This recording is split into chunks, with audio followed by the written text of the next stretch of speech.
هیوتا نختمرح ኣብ ናይ ስራሕ ጻዕቕ ዘላ ጎሁና ርኤና እቲ ፊልም ይጅምር ካብ ናይ ስራሕ ቦታ ኣብ ተወሳኺ ኣብ ገዛ ውሽጥና ኣዲኣ ጎጂ ካብኣ ንላዕሊ ንሓዋ ኮካ ኣብ ሊፃ ስለ ትሪኦን ብዙሕ ፀቕጥታት ስለ ትገብረላን ኣብ ጭንቀት ክትኣቱ ክኢላ እያ ናይ 27 ዕድሚኣ መንእሰይ እንትኾን ኣብ ሓደ መዓልቲ ኣብ ስራሕ ቦታኣ እቲ ሓላፊኣ ስለ ዝሞተ ኣብቲ ለቕሶ ልባ ተሰይሩ ኣብ ሓዘን እንኮላ ኮንግ ታይሁ ዝተባህለ ናይቲ ጉጅለ ሓላፊ ስለ ዝረኣያ ከም ዝሓዘነት ይርዳእ ንዝሓለፈ 4 ዓመታት እውን ምስኣ ብሓንሳብ ይሰርሕ እኳ እንተነበረ ናይ ኩርዕ መንነት ስለ ዝነበሮ ናይቲ ጉጅለ ኣባላት ኩሎም ፅዑቕ ስራሕ ንክሰርሑ እናጨናነቖም ይጸኒሑ ኣብዚ ሕጂ ከዓ ሓላፊ ኣብ ምሟቱ ምኽንያት ግሩፕ ቢ ናብ ዝበሃል ካልእ ጉጅለ ክትቀይር ምስ ተገብረት ብሃንደበት ናይ ዕድል ጉዳይ ኮይኑ ኣብዚ ጉጅለ ውሽጢ እቲ ሓድሽ ሓላፊኣ ናይ ቀደም ኣፍቃሪኣ ኮይኑ ትረኽቦ ሽሙ እውን ዋንጂሁ እንትኾን ቅድሚ ሕጂን 3 ዓመታት ዝኣክል ምስኡ ኮይና ኣብ ናይ ፍቕሪ ርክብ ጸኒሓ እኳ እንተነበረት ብሃንደበት ግን ምኽንያቱ ከይተዛረባ ርክቦም ንኽቋረፅ ገይሩ ከም ዝነበረ ምስ ረኣየቶ ትዝ ይብላ እሞ ናብ ተቐዲሙ ዝነበረ ናይ ጉጅለ ኣምራሒ ቲሁ ብምኻድ ናብኡ ንኽትምለስ ሕቶኣ ተቕርበሉ ንሱ ግን ወላ እኳ እንተለመነቶ ብሓሳባ ክሰማማዕ ኣይከኣለን ነይሩ ኣብቲ ምሸት እውን ናይ ጂሆ ምምፃእ ብዝብል ንእስ ዝበለት ናይ ፓርቲ ምድላው ይገብሩ እሞ ኣብቲ ፓርቲ ድማ ጂሆ ናይ ፍቕሪ ደርፊ ክደርፍ ይጅምር እዚ ኩነታት እውን ንኽልቲኦም ሓቢሮም ዘሕልፍዎ ናይ ፍቕሪ ግዜ ንኽዝክሩ ይገብሮም እሞ ካብዚ ንላዕሊ ክኢላቶ ክትጸንሕ ስለዘይከኣለት እናበኸየት ካብቲ ቦታ ኣብ ምውፃእ እንኮላ ናይ ቀዳማዋይ ናይ ጉጅለ ኣምራሒ ጠጠው ይብላ እሞ ሓቒፉና ጸናንዓ ንብዓታ እናሓበሰ የርእየና ኣብ ቀጻሊ መዓልቲ ኩሉ ነገር ንምርሳዕን ካብ ቀዳማዋይ ኣፍቃሪኣ ንምርሓቕ እናሓሰበት ነቲ ስርሓ ትቕጽሎ ኢሉ እውን ኣዲኣ ናይ ብላይንድ ቴት ቆፀሮ ኣዳልያትላ ስለ ዝነበረት ንዕኡ ንኽትረኽቦ ናብቲ ናይ ቁጥር ቦታ እንትትኸድ ናብቲ ቦታ ግን ቲሁ ይመጽእ እሞ ሎማዓንቲ ምሸት ኣብ ስራሕ ቦታ ክተምሽ ከም ዘለዋ ምስ ተዛረባ ብዘይ ምንም ኣማራፂ ነቲ ቆፀሮ ኣቋሪፃ ናብቲ ናይ ስራሕ ቦታ ትኸይድ እቲ ምሸት እውን ኣብ ስራሕ ስለ ዝሕለፈቶ ዕረፍቲ ንኽትወስድ ኣብ ሓደ ገዛ ግድም ምስ በለት ገጹ ክንሪኦ ዘይከኣልና ሓደ ሰብ ናብቲ ገዛ ይኣቱ እሞ ንኸይቖራ ኮቦርታ እናኸደነ የርእየና ድሕሪ ዝተወሰኑ መዓልትታት ድማ ኣብቲ ናይ ስራሕ ቦታ ንእስ ዝበለ ናይ ድራር ዕድመ ይዳሎ ንሳው ምስ ናይ ቀደም ኣፍቃሪኣ ንኸይተራኸብ ክትብል ካብቲ ዕድመ ብምትራፍ ንኣዲኣ ሰርፕራይዝ ንኽትገብራ ሓደ ውህብቶ ገዚኣ ናብ ገዛ ምስ ተኣቱ ብዘሕዝን መልክዑ ግን ኣዲኣ ምስ ካልእ ሰብ ብዛዕባ ናሃታ ሕማቕ ፀባይ ክትዛረብ ስለ ዝሰምዐት ሓሳባ ብምቕያር ምስ ጓል መሓዛ ኣብ ምዃን ናብቲ ናይ ዕድመ ቦታ ከይደና ተዘናግዓን ከለዋ ብናይ ዕድል ጉዳይ ኮይኑ ግን ቲሁ ምስ ጂሁ ናብቲ ቦታ መፂኦም ስለ ዝነበሩ ቾንግሚን ምስ ዝተባህለ ሰብ እናደነሰትን እናተዘናግዐትን ከይሓሰበቶ ንሱ እናሰዓማ ይርእይዋ ዋላ እኳ ተፈላለዮም እንተነበሩ ብዝረኣዮ ነገር ግን እቲ ናይ ቀደም ኣፍቃሪኣ ካብ ዓቐል ንላዕሊ ቀኒኡ እዩ ነይሩ ሓቢርዋ እናተዘናግዐ ምስ ዝነበረ ሰብ እውን ኣብ ናይ ስራሕ ቦታ ስለ ትፈልጦ ኣብ ቀጻሊ መዓልቲ ናብቲ ቢሮ ኣብ ምኻድ ከም ዝፈትዋ ይዛረባ እዚ ኩሉ ነገር ኣብ ዝተፈጠረሉ ሰዓት ቲሁ ከይተረፈ ንዓኣ ሕቡእ ስምዒት ከም ዘለዎን ብዝሓለፈ ኣብቲ ናይ ስራሕ ቦታ እንኮላ ንኸይቖራ ክዳን ዝገበረላ ንሱ ምዃኑ የርእየና መዓልትታት ብዝሓለፈ ቁፅሪ ናብቲ ናይ ስራሕ ቦታ ሓድሽቲ ተቖፀርቲ ሰባት ይኣትዉ እዮም ነይሮም ካብዚኣቶም ሓደ እውን ፕሮዲሰር ዝኾነ ኪምዮ ቻን እቲ ሓደ እንትኾን ካብቲ ናይ ስራሕ ቦታ ባዕል ዋና ርኽቢ ስለ ዝነበሮ ከም ዘይባረር ተረዲኡ ንኣጓላት ተቖፀርትን ሰራሕተኛታቱን ነቲ ዕድል ብዝረኸበ ቁፅሪ እናለኸፈን እዩ ነይሩ እዚ ተግባር እውን ኣብ ልዕሊ ጎሁ ክፍጽሞ እንትፍትን ቲሁ ስለ ዝረኣዮ ካብ ዓቕሚ ንላዕሊ እናተቖጥዐሉ እንትኾን ኣብቲ ስራሕ ቦታ ምስ እትፈልጦ መወዳት እኳ እንትትኾን እናቐንአ ስለ ዝነበረ ብዝኸኣሎ ዓቕሚ ግን ስምዒትን ምሕባእን ንኽኾርዓላ እናፈተነ እዩ ዝነበረ ሓደ መዓልቲ ከዓ ምስኣ ኣብ ማኪና ናይ ምፍላጥ ስራሕቲ ንምስታፍ ብሓንሳብ እናተጓዓዙ ዋላ እንተነበሩ ሰዓል ሒዝዋ ስለ ዝነበረ እናሰዓለት ስለ ዝተዓዘባ ንዕኡ እውን ንኸይተትሕዞ ካብቲ ማኪና ንኽትወርድ ዕረፍቲ ንኽትወስድ እናተዛረባ የርእየና ኣብቲ ካምፓኒ ውሽጢ እውን ብቲሁን ብጂሁን ማእኸል ዝምርሑ ናይ ጉጅለ ኤን ጉጅለ ቢን ኣባላት ንሕንሕ ዝተለዓለ እንትኾን ክልቲኦም ድማ ናይ ሓዲኦም ጉጅለ ካብ ሓዲኦም ብሉፅ ኮይኑ ንኽርከብ ጠንኪሮም ንኽሰርሑ ንምስዓር እናፈተኑ የርእየና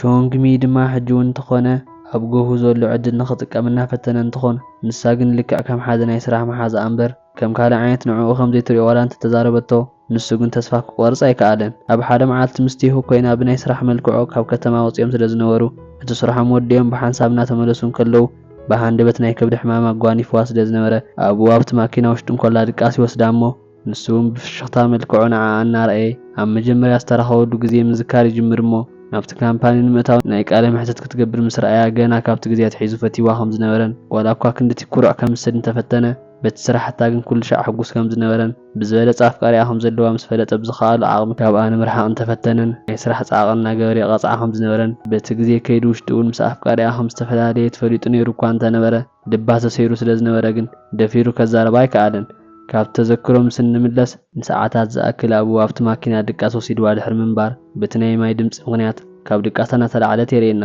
ኣብ ቀጻሊ መዓልቲ እውን ናይቲ ካምፓኒ ናይ መፋለጢ ፎቶታት ፓርክ ጂንሆ ብዝተባሃለ ካሜራማን እናተላዕለት ስለ ዝነበረት ኣዲኣ እንተደወለትላ ስልኪ ክትልዕላ ስለ ዘይከኣለት ናብቲ ካምፓኒ ንኽትረኸባ ትመጽእ። ናይ ቀዳማይ ኣፍቃሪኣ ጂሁ እውን ምስ ረኣያ ናብ ውሽጢ ንኽትኣቱ ብምግባር ምዝርራብ ይጅምር እሞ ንጓላ ጎሁ ንዓኣ ዝኾነ ኣፍቃሪ ከም ዝረኸበት ኣምሲሉ ይዛረባ። ኣብ ተመሳሳሊ ሰዓት ጎሁ ድማ ዝተፈላለዩ ዓይነት ፎቶ እናተላዕለት ድሕሪ ምጽናሓ እቲ መሬት ተታቢልዋ ክትወድቕ ክትብል እቲ ካሜራማን ፓርክ ደጊፉ እንትትሕዛ እሳውን ኩነታቱ ስለይጣዕማ ምስ ትደፍኦ ወዲቑ ኢዱ እንትስበር እቲ ካሜራ እውን ደብሪዎ ስለ ዝነበረ ብሌባ ንኽስረቕ ምኽንያት ትኸውን። ናብ ናይ ስራሕ ቦታ ድሕሪ ምምላሳ ጂሁ ምስ ኣዲኣ ተዘራሪቡ ምዃኑ ስለ ትፈልጥ ናብቲ ቢሮ ብምኻድ እናጠንቀቐቶ ድሕሪ ሕጂ ካብኣ ይኹን ካብ ቤተሰባ ንኽርሕቕ ትዛረቦ። ናይቲ ካሜራማን ፓርክ ኢዱ ንኽስበር ምኽንያት ኮይና ስለ ዝነበረት ብዛዕባ ዝተፈጠረ ነገር የቕሬታ እናሓተተቶን ብኡ ገይሩ እውን ናብ ገዛ እናፋንዋ ስለ ዝነበረ ብዝተፈላለየ ቦታ ክልቲኦም ቴሁ ምስ ጆን ግሚን ብምዃን ናብኣቶም ብምኻድ ይሕወሱ። ካብኡ እውን ኣርባዕቲኦም ኮይኖም ናብ ባር ብምኻድ እናተዘናግዑን ሰለስቲኦም ኣወዳት ናሃታ ልቢ ንምስዓር እንትፍትኑ ኢሉ እውን ናብኣቶም ቅድሚ ምምጽኦም ኣብቲ ዝተረኸቡሉ ቦታ ብርሕቐት ኮይኑ ናይ ቀደም ኣፍቃሪ ኣሪኦም ከም ዝነበረ ይዘርእየና። ኢሉ እውን ኣብቲ ሽዑ ሰዓት ብናይ ስራሕ ምኽንያት ካብ ከተማ ወፂኦም ኮላ ንጆን ግሚን ምስ ሓንቲ ጓል ትሪኦም እሞ ከመይ ኣፍቃሪት እናሃለወቶ ናብኣ ንኽቐርብ ከም ዝፈተነ ብምሕሳብ ካብኣ ንርሕቕ ፈቲና እኳ እንተነበረት ንሱ ግን ናብ ናይ ስራሕ ቦታኦም ድሕሪ ምምላሱ ሓቢራቶ ዝነበረት ጓል ኣፍቃሪቱ ዘይኮነትስ ሓፍቱ ምዃና ብምዝራብ ንኸረዳእ ፈቲኑ እዩ።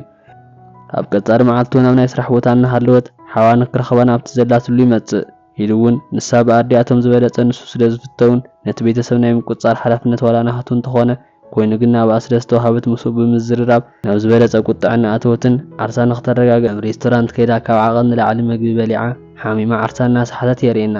ድሕሪ ዝተወሰኑ ሰዓታት ምስ ነቓሕት ዓርሳ ኣብ ሆስፒታል ኮይኑን ናይ ቀደም ኣፍቃሪኣ ጂሁ እውን ኣብ ጎና ብምንባሩ ትሪኦ።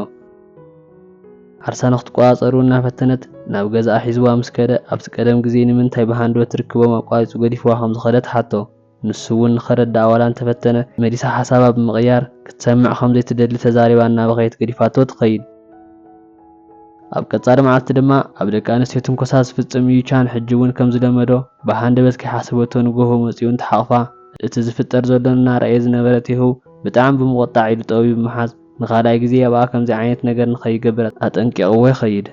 ኮይኑ እውን በዚ ዕድል ዓርሱ ድፍረት ብምሃብ ኣብቲ ሰሙን መወዳእታ ንኽዘናግዑ ሓቢሮም ዴት ንኽወፁ ይሓታ። እሳ እውን ናይ እዝኑን ናይ ገጹን ከለር ብምቕይሑ ምስ ረኣየት ብምፍርሑ ዋላ ተተደነቐት በቲ ሓሳቡ ግን ተሰማሚዓ እያ ነይራ። ዘይበፅሕ ነገር የለን እሞ እቲ ግዜኦም በፂሑ ንኽዘናግዑ ብሓንሳብ ይወፁ። ብዘስሕቕ ኩነታቱ ነቲ መዓልቲ ሙሉእ ክልቲኦም ግራ እናኣተዎምን እናተንቀጥቀጡን እቲ ግዜኦም ድሕሪ ምሕላፎም ብማክዲንኡ ናብ ገዛ እንተብፅሓ ቅድሚ ምፍልላዮም ካብቲ ጉጅለ ኣለካ ናብቲ ናይ ቀደም ኣፍቃሪኣ ጉጅለ ንምንታይ ንኽትቅይር ከም ዝገበረ ትሓቶ። ንሱ ከዓ ኩሉ እቲ ሓቂ ምስኣ ፍቕሪ እናሓዞ ከም ዝነበረ ናብ መወዳእታ ንኸይህሰን ንኸይደም ዳሓሲቡ ከም ዝገበረ ብምዝራብ ገዲፍዋ ካብቲ ቦታ ይኸይድ። በቲ ዝሰምዐቶ ነገር ክትቁጣዕ እያ ኢልና ዋላ እንተተጸበና ብተጸራርግን ሕጉስቲ ኮይና እዩ ዘርእየና። ናብ ገዛ ቅድሚ ምእተዋ እውን ኣብኡ ጽበያ ምስ ነበረ ምስ ቀዳማይ ኣፍቃሪኣ እንትትረኸብ ኣብቲ ግዜ እቲ ገዲፍዋ ክኸድ ዝኸኣለ ብናይ ቤተሰቡ ዝበፅሖም ናይ ቅርሺ ሕፅረት ምኽንያት ከም ዝኾነ ንሳ እውን በዚ ነገር ክትህሰ ካብ ዘይምድላዩ ዝተልዓለ ተዛሪቡ ሓቒፉ ንኸረጋግኣ ይፍትን። ጎሆ ግን ብስቕታ ድሕሪ ምዕዛባ ወላ ሓንቲ ከይበለቶ ናብ ገዛ ገዲፋቶ ተኣቱ። ኣብ ቀጻሊ መዓልቱ ናብ ናይ ስራሕ ቦታ እናሃለወ ኣብ ቴሁ ዝተኸደኖ ጻዕዳ ክዳን ቡና ስለ ዝፈሰሰ ቴሁ ንኽትገዝኣሉ ክሬዲት ካርዱ እንትህባ እዚ ዝተዓዘበ ጂሁ ግን ንሳ ኣብ ናሃቱ ጉጅለ ኣባል ስለ ዝኾነት ኢሉ እውን ናይ ዓርሱ ጉጅለ ኣባል ክልቕ ከም ዝኽእል ብምዝራብ ኣብ ክልቲኦም ማእኸል ዘይምርድዳእ ክፍጠር ይጅምር። ካብኡ እውን ብሕቱ ክሳብ ዝኾን ድሕሪ ምጽባዩ ናይ ቀደም ኣፍቃሪቱ ከም ዝነበረት ሕጂ እውን ግን ከም ዝፎቶ እንትዛረበ ተሓቢኦም ዝሰምዑ ዝነበሩ ጆን ግሚን ምስ ፓርክ ናብኣቶም ብምምጻእ ንሳቶም እውን ንጎሆ ከም ዝፈትዋ ይዛረቡ። ብዘስሕቕ ኩነታት እውን እታ ጓል ኣብቲ ናይ ስራሕ ቦታ ብዘሎ 4 ኣወዳት ተፈቒራን ንሳቶም እውን ናብ ናይ ቢሮ ክፍሊ ብምእታው ነንሕድሕዶም እናተናሓንሑ ንዓኣ መን ከም ዘሕሻ ንምውሳን እናፈተኑ እዩ ዘርእየና። እስኪ ናይዚ ቻናል ቤተሰብ እውን ንመን ከም ትመርጹላ ኢሉ እውን ብምኽንያት ኣብዚ ኮመንት ጻሓፉልና። ናብ ውሳነ ቅድሚ ምብፅሖም ድማ ሓላፊኦም ቸንጉሶ ስለ ዝመጾም ስፖርት እናሰርሖም ዝነበሩ ንኸምስሉ ንኽዕሽዎ ይፍትኑ።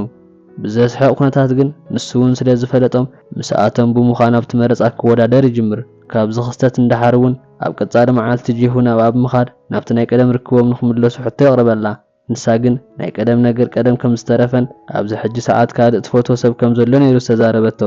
ኢሉ እውን ኣዲኣ ትልውለላ እሞ ሓዋ ካብ ገዛኹም ዝጠፍእ ምስ ተዛረበታ ብምጭንናቕ ናብ ገዛእ ብምምላስ ንዕኡን ምድላይ ምንቅስቓስ ትጅምር። ካብኡ እውን ኣብዚ ናይ ጭንቀትን ናይ ብሕታውነት ግዜኣ ውሽጢ ቲሁን ብሕታ ከይገደፈ ሓቢርዋ ብምዃን ብሓንሳብ እናደልይዎ እዮም ዝርከቡ። ድሕሪ ናይ ሰዓታት ናይ ልፍዓት ምድላይ ኣብ ማእኸል መንገዲ ወዲቑ ምስ ትረኽቦ ብዝገበሮ ነገር ተቖጢዓ ብቦክስ እናሃረመቶ እዩ ዘርእየና። ድሕሪ ዝተወሰኑ መዓልትታት ድማ ኣብኣን ኣብ ቲሁን ማእኸል ብዘሎ ምቅርራብ ኣብ ሓያል ናይ ፍቕሪ ማዕበል ከም ዘለዎ የርእየና። ንሱ እውን መጀመርያ ካብ ዝተረኸብሉ ግዜ ጀሚሩ ንዝሓለፉ 4 ዓመታት ዝኣክል ከም ዝፈተዋ ይዛረባ። ኢሉ እውን ኣብዞም መዓልትታት ውሽጢ ናይ ቀደም ኣፍቃሪኣ ኣቦኡ ብምሟቱ ምኽንያት ንኽተፀናንዖ ናብቲ ናይ ቀብሪ ቦታ እንትትኸድ ንሱ እውን እናበኸየ ስለ ዝረኣያ ሓቒፋ እናፀናንዐቶም ኮላ እቲ ሓድሽ ኣፍቃሪኣ ቲሁ ብዝረአዮ ዋላ እንተቐንዐ ኣብ ሓዘን ስለ ዝነበረ ግን ቁጥዕኡ ውሒጥዎ እዩ ዝነበረ። ንዕኡ እውን እንተኾነ ካሊእ ሰብ ፈትየ ኢላ ተዛሪባቶ ስለ ዝነበረት እቲ ዝፈተወቶ ሰብ ቲሁ ምዃኑ ስለ ዝተረድአ ኣብኣ ዝነበረ ሙሉእ ንሙሉእ ተስፋ ቆሪፁ ሓጎስ ተመኒሎም ገዲፍዎም እንትኸድን ንሳቶም እውን ካብ መዓልቲ ናብ መዓልቲ ኣብ ማእኸሎም ዝነበረ ፍቕሪ እናሓየለ ስለ ዝመፀ ናይ ሓጎስ ሂወት እናሕለፎ ከም ዘለዎ እናርአየና እቲ ፊልም ኣብዚ ይውዳእ። ናይ ሎማዓንቲ ፊልም ነዚ ይመስል ነይሩ። ፈቲኹም ክትኮኑ ተስፋ ይገብር። ነዚ ቻናል ንምሕጋዝ ላይክ፣ ሳብስክራይብ፣ ሼር ምግባር ኣይትረስዑ። ኣብ ቀጻሊ ክሳብ ንራኸብ ሰላም ንዓኹም።